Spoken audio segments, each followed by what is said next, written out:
statement.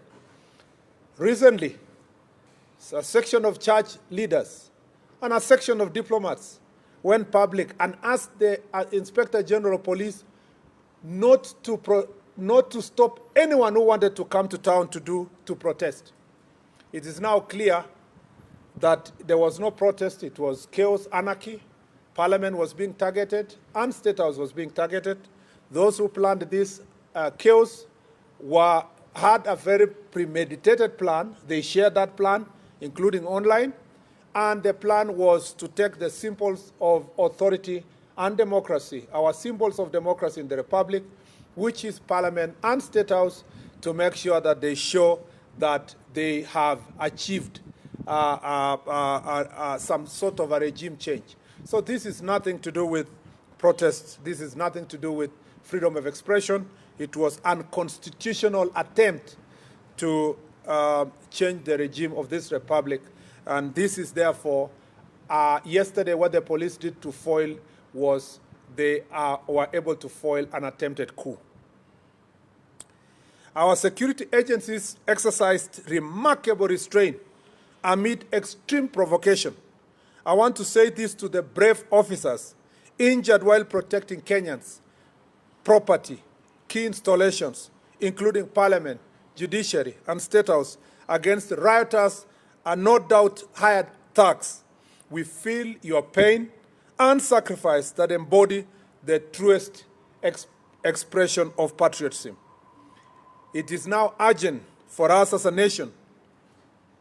I just wanted to say before I read my last paragraph that I know that no church member, and I repeat, there will be no bishop, neither Catholic nor Anglican or any other church leader who will come public to defend the police. I know that for sure. Nobody will speak about how the police were attacked, injured, and suffered immense pain as a result of the various. Nobody will do so. I also know that no diplomat will come to public to defend our police because it is not in their interest for Kenya to be a safe nation and to be a prospering country with full democracy. All those people would prefer anarchy, chaos, at the expense of peace. And since there is no one who is going to defend our police officers, I want to speak authoritatively here. I thank you, our police officer, for a job well done against the extreme provocation. And some police stations were attacked by thugs. And their mission was just to get the guns and police uniform. And I can see some of these boys on TikTok. They are wearing police uniform, calling themselves sergeants, and that they have taken over power. Make no mistake, we will come for you, and we will come hard. It doesn't matter the noisemakers, doesn't matter those who are calling us names. I will defend the police officers, or all the police officers who did a very good job yesterday. You have my full support, 100%. Even if you need a lawyer or you need anything, you have my back, and you have the back of this ministry, and I have your back actually, and I have your back, and the ministry has your back, and the government has your back.